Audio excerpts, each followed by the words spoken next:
suddenly disappeared. Martial law has been declared to deal with the emergency. Food shipments are being delivered to New York. Hundreds of thousands are on the move. They say the cities are growing too dangerous.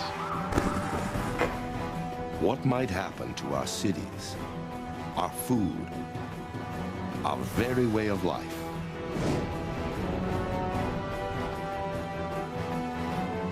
Today, our worst nightmare begins. Today, the world runs out of oil.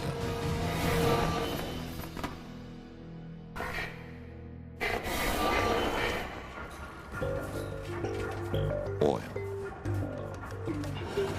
For 150 years, we've been extracting it from the ground. It's the easy, economical fuel that makes the modern world possible.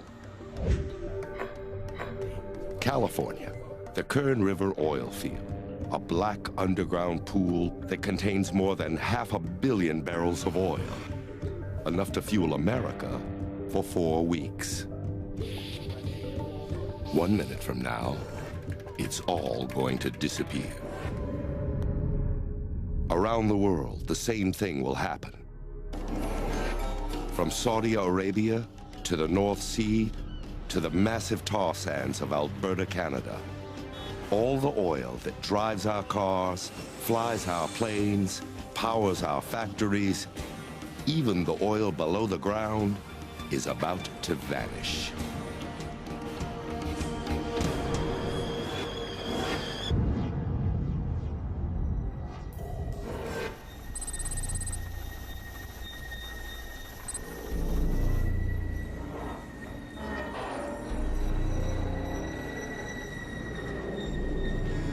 Deep underground, the first ominous signal appears. There's something going on. I gotta go. Yeah, going on. We've already taken more than 1 trillion barrels of oil from the Earth. Still nothing. Another trillion should be left. What's going on? I have no idea what's going on. Yesterday, this refinery processed 300,000 barrels of oil. But today, there's nothing.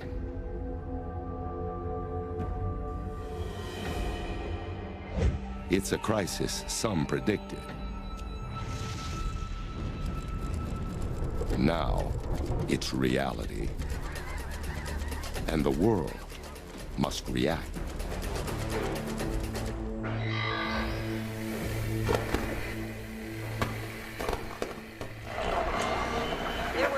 Of 1 trillion barrels of accessible untapped oil, but scientists are now confirming that it's all gone. Around the world, from Saudi Arabia to Alaska, the oil below the ground has disappeared.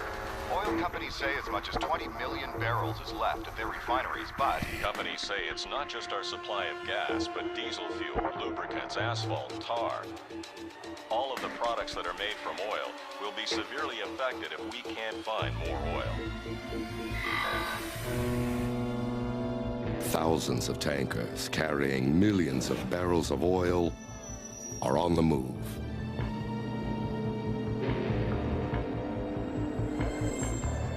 But exporting countries, like Russia and Saudi Arabia, now order the boats back home.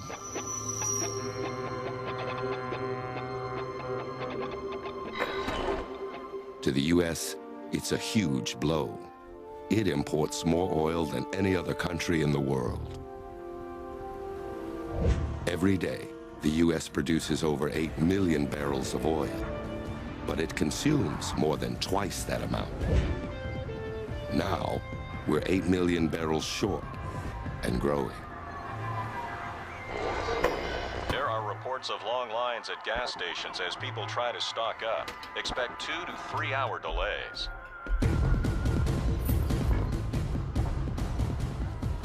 Americans race to fill up their cars, maybe for the last time.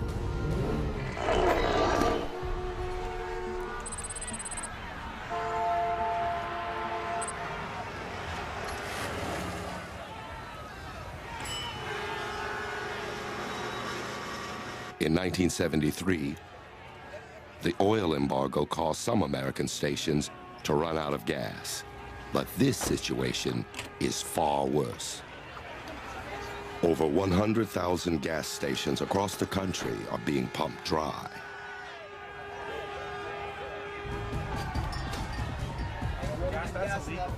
And it's happening all over the world. Gas prices skyrocket out of control.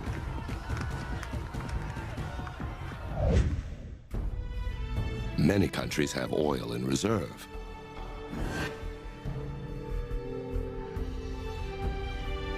The U.S. has 725 million barrels of crude oil hidden away. To protect what little is left, the government takes dramatic steps. Planes, trains, boats, all but the most vital transportation is shut down. Roads are quiet. Tracks are empty. Flights are grounded.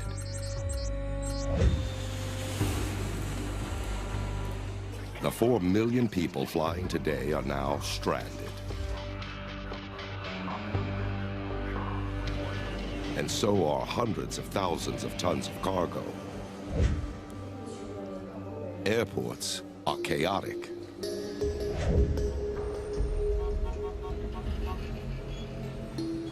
The economic fallout is swift. Panic forces the government to halt stock trading, just like after 9/11.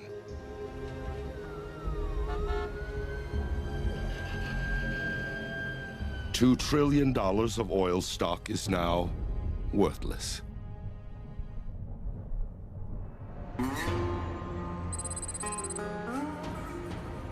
More than 400,000 people working in the U.S. oil industry are suddenly out of a job. Going up to Mexico? Sure. All right. They try to get home All right, let's move. any way they can.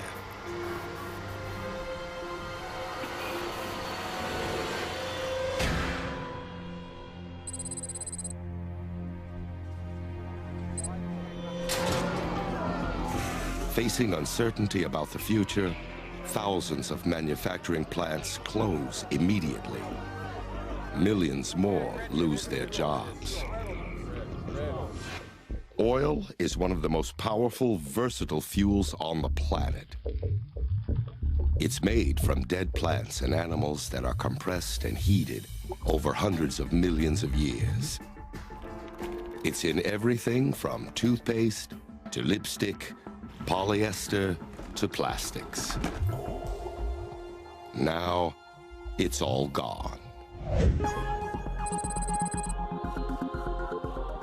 An enormous chain reaction has been set in motion.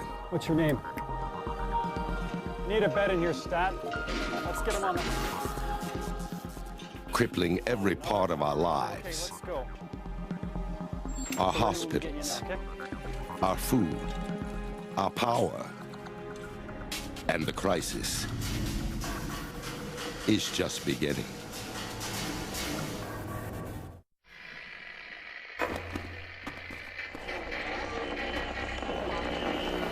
Martial law has been declared. The National Guard is now patrolling downtown Washington and Los Angeles. EU leaders in Strasbourg are sending 100 million barrels of oil to England. Stock markets from Tokyo to New York remain closed. Unemployment is over 30%. It's been just 5 days since the world ran out of oil. And the most basic human needs are suddenly out of reach.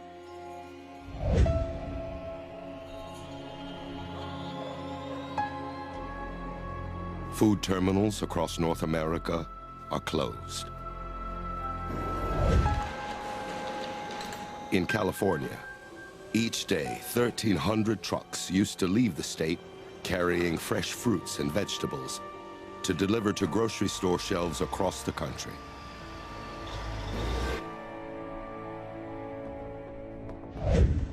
Now, the trucks sit idle, and groceries aren't being delivered. New York and other big cities are hit hardest. It takes on average about 1 football field of farmland to raise enough food for just one person for 1 year. Without oil fuel transportation, it's nearly impossible to feed a city of millions. A quick trip to the grocery now takes hours. Armed guards are posted at every store.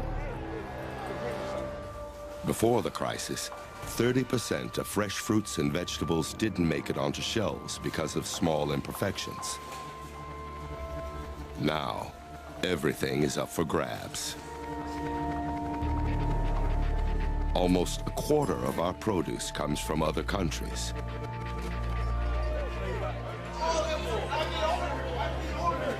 But that won't last. Food is disappearing quickly.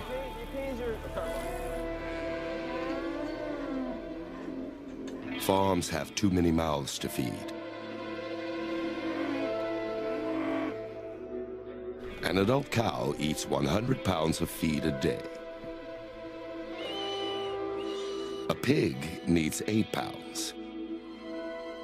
In an ironic twist, animals once raised for food are now facing starvation. The fragile power system is falling into darkness.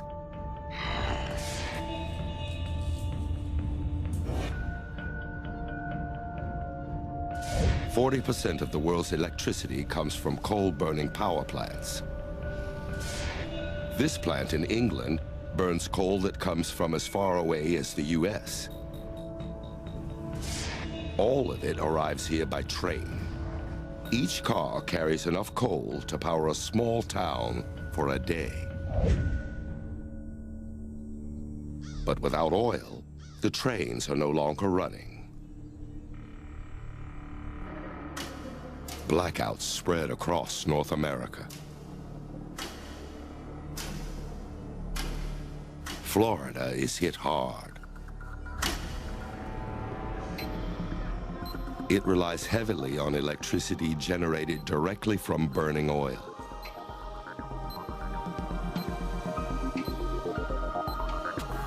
Its big city hospitals are equipped with emergency backup generators, but even they run on diesel fuel.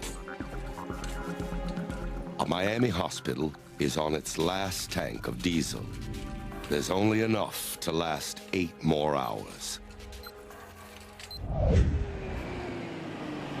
In San Francisco, law and order is breaking down.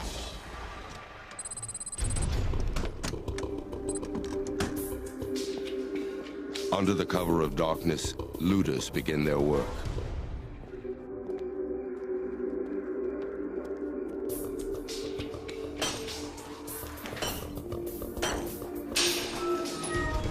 People are desperate. And they're not just looking for food.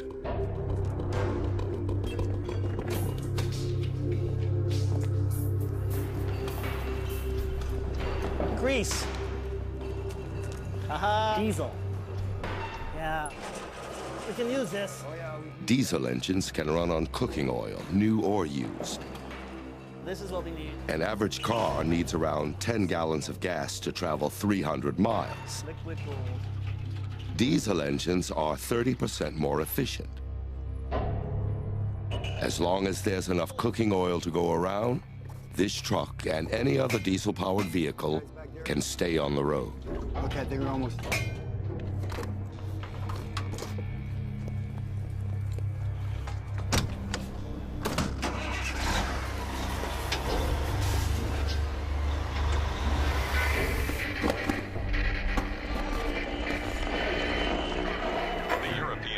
Has taken control of the airports and rail lines.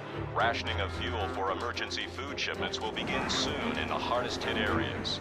The White House is warning that the oil reserves are down to just 500 million barrels. Experts predict that the United States may run out by the end of the year.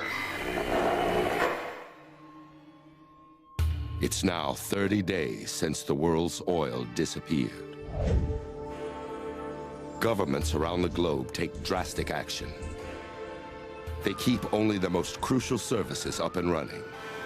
Emergency oil reserves are converted into diesel fuel for cargo trains. These trains deliver coal to power plants to keep electricity on. Some basic electrical services are restored in countries around the world. In North America, electricity is now delivered through a system of isolated power grids. It can no longer be sent from grid to grid. In Florida, where much of the state's power comes directly from oil, blackouts are still widespread.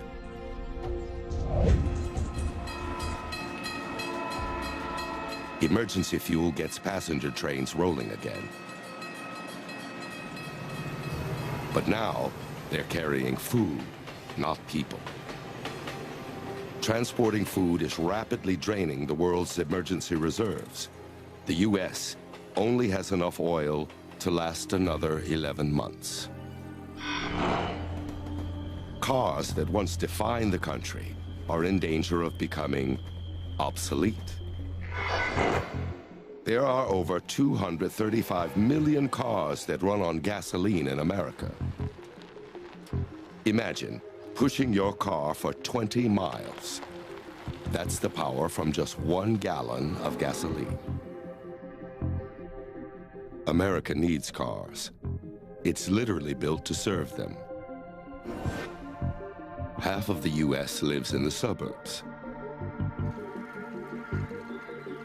Before the oil crisis, most of what we consumed was delivered to us. Now, we must kiss that easy life goodbye.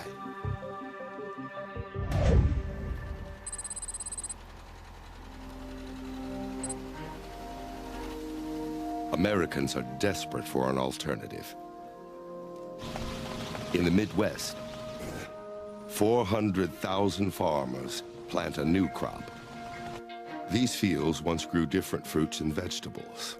Now, there's only soybeans. Oil can be extracted from soybeans and turned into diesel fuel. And there are other options.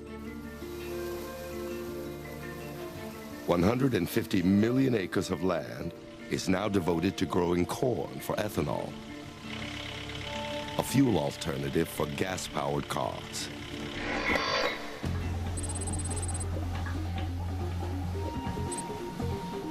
In Brazil, cars are still on the road, even without oil.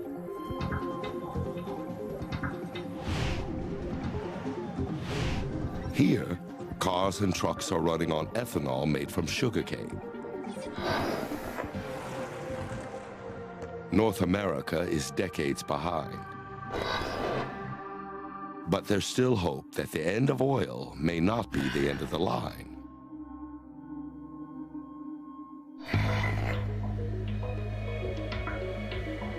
Thousands of electric cars are on the streets.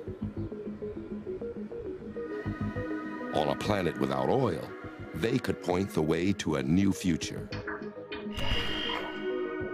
But another, more immediate challenge is on the horizon.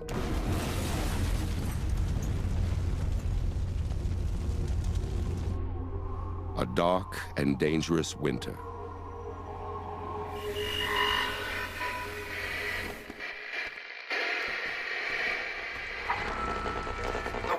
Has announced that the big 3 automakers have been taken over by Washington. They'll concentrate on making electric trucks to supplement food deliveries along with diesel. The Department of Agriculture has announced an aggressive plan to plant sugarcane throughout Florida, Louisiana, and Hawaii this winter to speed up ethanol production. Food shipments from area farms to New York, Philadelphia, and Boston have been further reduced to every other day. It's now 5 months since the world ran out of oil. In big cities throughout the U.S., food terminals are closed. Hungry people don't have enough to eat. Long lines form at train stations awaiting food shipments. You want some rice? Powdered milk and rice take the place of fresh produce.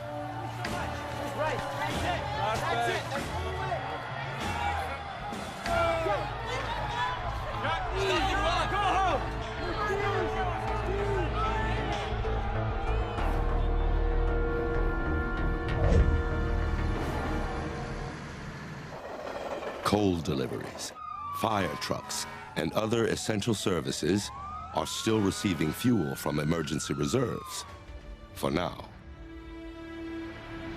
But nearly everything else is at a standstill. To stretch the final reserve barrels as long as possible, the U.S. dramatically reduces its oil consumption. Even so, in a few months, there won't be enough oil for any food deliveries at all.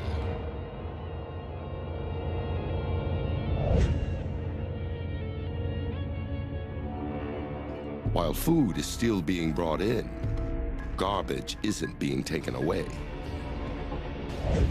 Every year, it takes nearly 6,000 trucks burning 20 million gallons of diesel to get rid of New York's trash.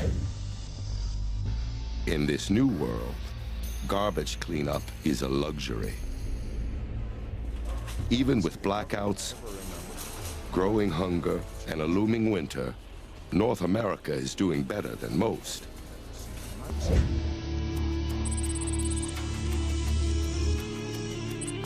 "6,000 miles away, an economic disaster is unfolding. 90% of Saudi Arabia's income from exports used to come from oil. Now, the country's economy is collapsing. One of the dwindling food shipments is heading to Japan. The country used to import 60% of its nutritional needs. Now the population of one of the world's most prosperous countries is beginning to starve.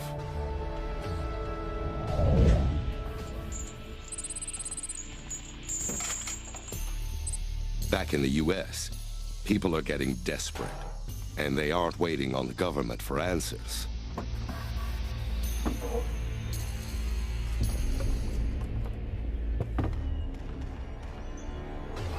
That's good. That's good.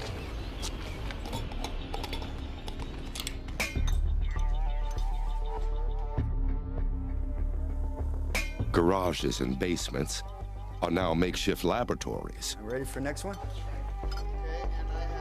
Where everyday citizens combine methanol, lye, and other scavenged chemicals to make homemade biofuel.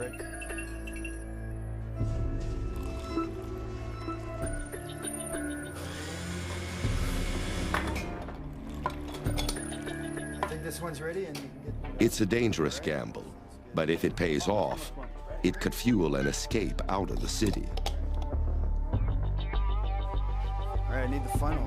But this do-it-yourself solution only works on diesel cars, and only for a little while. Or, yeah, here we go. You ready, brother? You did it, brother, yes! Woo! You're the best, you're the best. Other fuel alternatives are also facing serious hurdles. After a massive emergency planting, the soybean harvest in North America is now twice as big as the previous year. It's producing more than 500 million gallons of biodiesel. But that's still less than 1% of the diesel North America used each year before oil disappeared. And there won't be any more shipments until the next harvest. More and more corn is being planted to produce ethanol. But governments around the world face a brutal choice. Should next year's crop be used for fuel or food?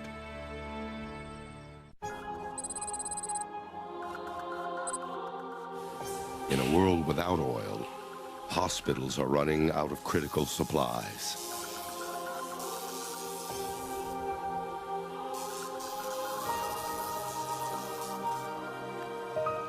Rubber gloves, drugs, lubricants, plastic gowns, they're all made from oil.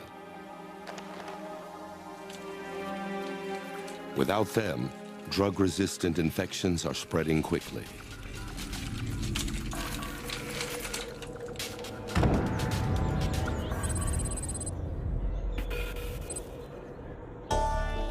In big cities, some families are managing to survive. But things are taking a turn for the worse.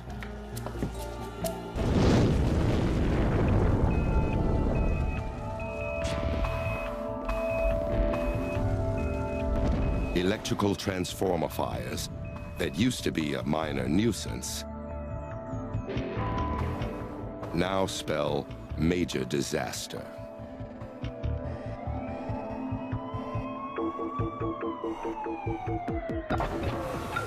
Abandoned cars block emergency ambulances. And to make matters worse, winter's coming. Put in all your winters. For millions, it's time to make a decision. Hunker down in a crowded, dangerous city, or get out.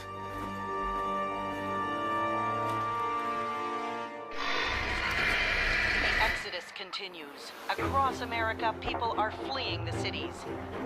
It's being called Emergency government transport. By foot, by sled. However they can, they're getting out.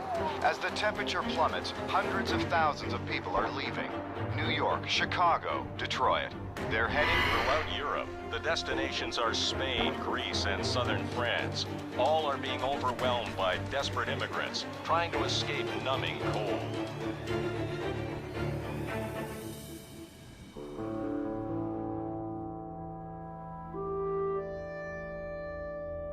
The refugees leave behind millions of cars. Even vehicles running on cooking oil are abandoned. Now that it's cold, their oil is thick and sludgy. It clogs the fuel lines and engines, making them useless.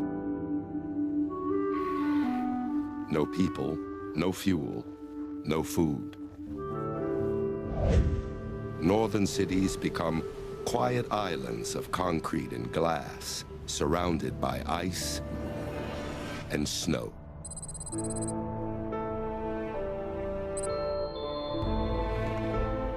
Most people head south, but some flee further north.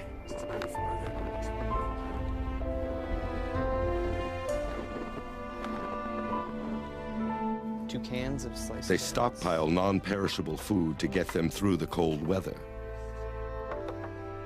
But they're limited to what little they could carry.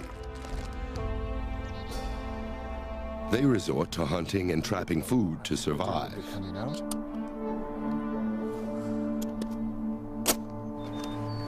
An adult male needs about 210,000 calories to get through the winter.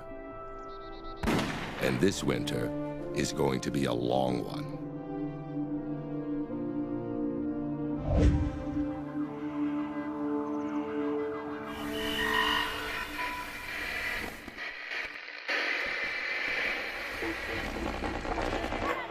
It's a famine worse than the mid-1980s when 1 million died.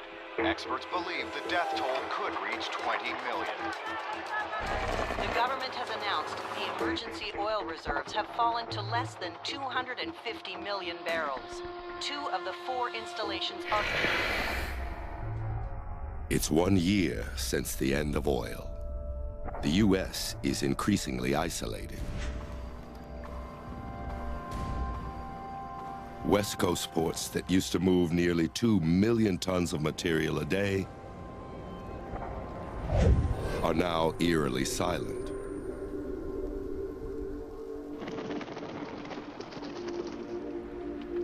From Russia to Japan, ports are closed. Docks are empty. International trade is virtually over. Brand new cars will never be driven.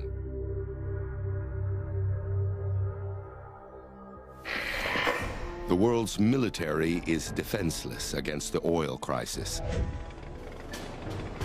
The U.S. Department of Defense used to spend nearly $180 billion a year on oil, making it the country's single largest consumer of fuel. Now, its tanks and planes sit empty. They're simply too expensive to run.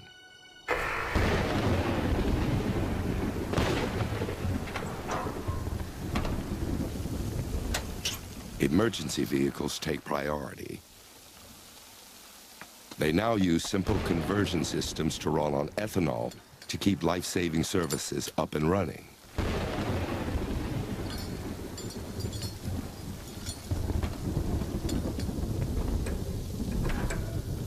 Let's go!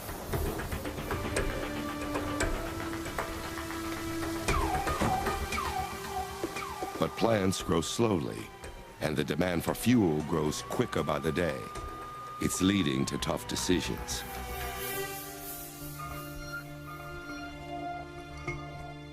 The U.S. has turned a record 40% of its corn crop into ethanol. But more corn in the gas tank means less corn at the kitchen table.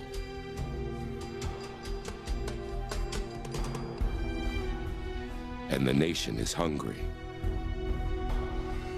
And ethanol isn't making much of a dent. Not everyone's back on the road. Fewer cars are a blessing for some. Before, hundreds of millions of animals were killed on highways. Now, populations of moose, deer, even frogs explode.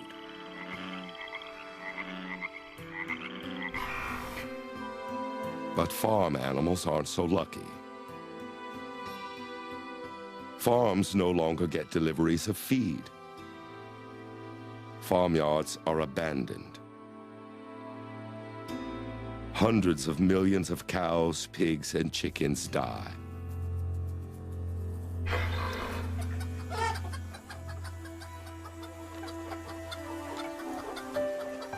The hands of time seem to slowly move backwards. As factory farms collapse, many people return to a simpler way of life. They're left with no choice but to eat what they can grow. Global food production is now increasingly local. Farms spring up in empty city lots. In suburbs, families plant whatever they can.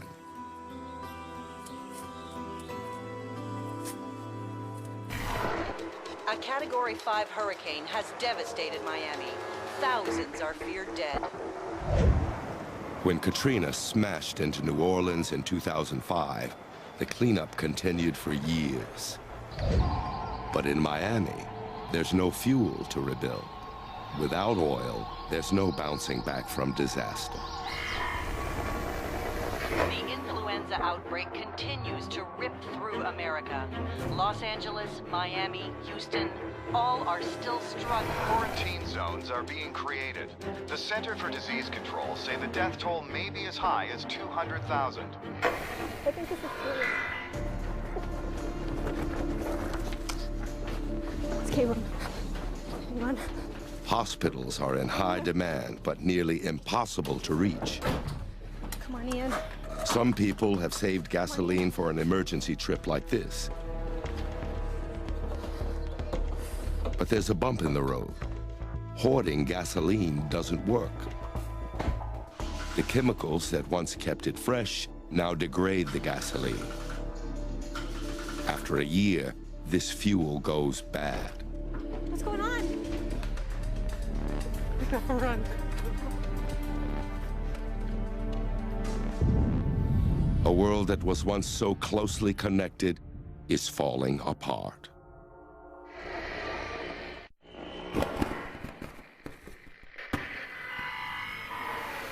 The price of lithium, needed for thousands of electric batteries, has soared again, as much as 300%. The abdication of the Saudi royal family is a shock. Immigration unrest in Spain and Portugal. New York has declared a state of emergency to deal with a chronic food. It's a migration that's never been.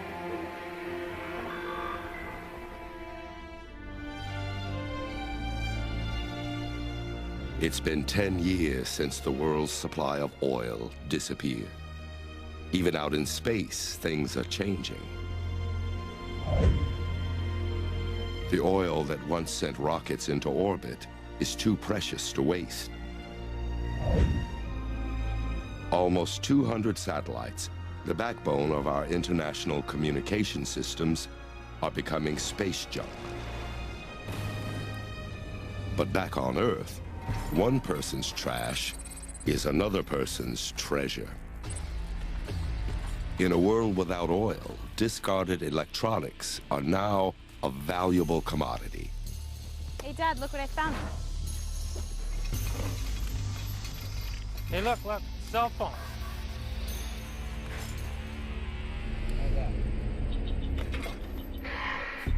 A ton of used cell phones contains almost 10 ounces of gold, nearly 300 pounds of copper, and over 6 pounds of silver, vital materials in a world where trade has stopped. Hey, Dad, I think there's some gold in that.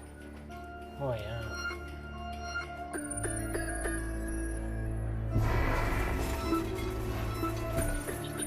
And it's not just electronics. Plastic takes hundreds of years to disappear. Bottles and containers, once carelessly tossed out, are being recovered and reused.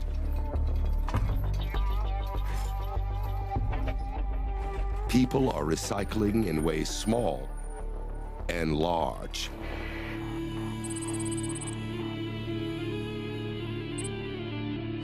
Container vessels are being harvested.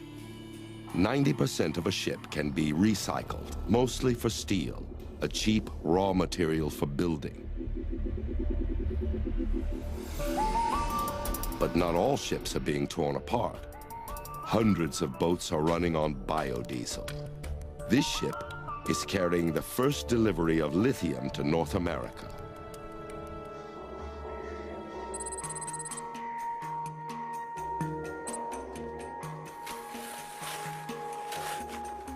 The lithium comes from Bolivia, where it's mined from the country's salt flats by the ton.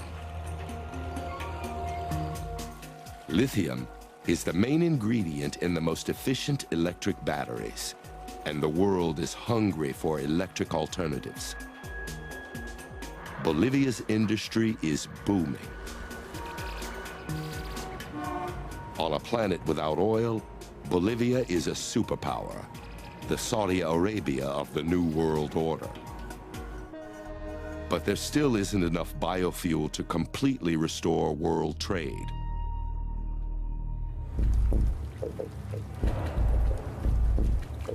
But there's hope in algae.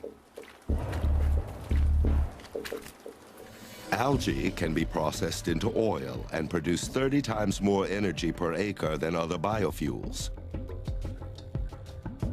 It's completely renewable and requires very little fertilizer. 10 years after oil, 10 billion gallons of biofuel made from algae are in use. But that's still not enough biofuel to get us back in the air. Commercial flying for cargo and for passengers is still way too expensive. 34 million passengers used to come through this airport every year. Now, it's silent. Other transportation is filling the void left behind.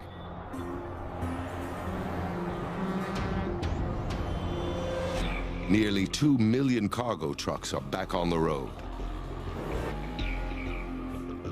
They bring hospitals, vital supplies, like gloves, syringes, and tubing, now made from natural gas. City hospitals are clean and safe and ready to serve again.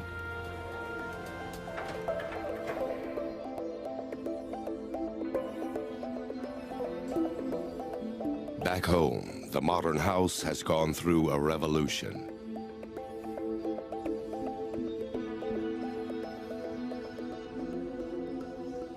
But the human toll has been great. Communities are fractured. Families have lost loved ones.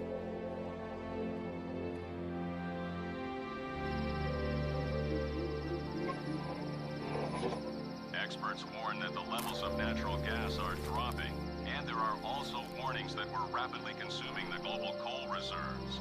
The coal... That's better. Yeah. The world is struggling to find a new balance, and it could take decades.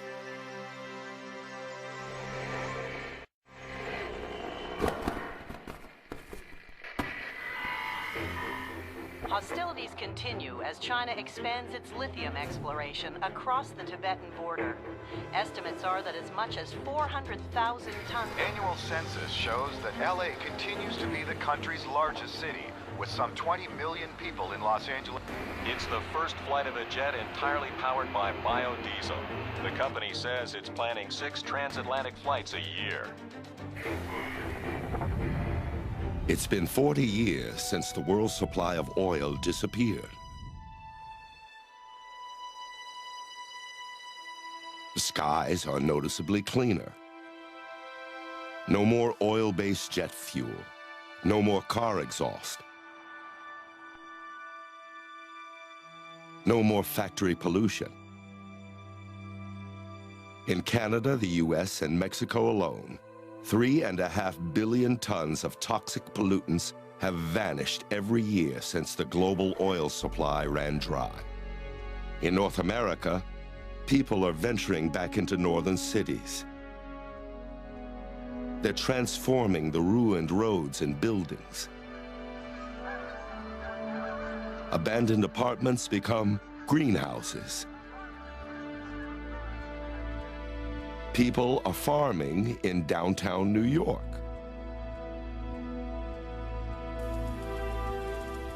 Parking lots and buildings are reclaimed and seeds planted. New York City's Central Park is now a massive 800-acre farm that helps feed returning residents.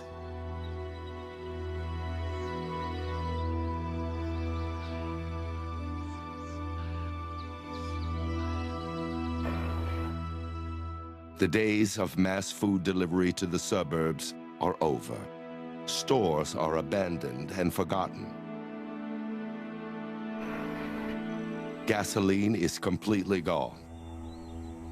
The emergency oil reserves are empty. There are a few cars left on the road, but they're much different than before. Average cars used to weigh 4,000 pounds. New vehicles are much lighter. Their bodies are no longer made from metal. They're made from lighter materials like carbon fiber instead. And they're powered by electricity. Help me, man. Oh, it's right there. But these cars are pricey, and the lithium to power their batteries is still in short supply. Large fleets of container ships and trucks are moving again.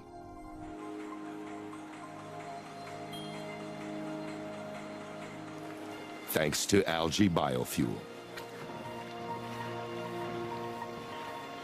In North America, huge new bioreactors are converting 10 million acres of algae into all the fuel the country needs. After it's processed, it's pumped through the very pipelines once used to move oil around the world. Electricity is driving transportation. Electric trains are linking people around the planet. Like in the 19th century, cities are once again growing up along rail lines. Other cities are abandoned.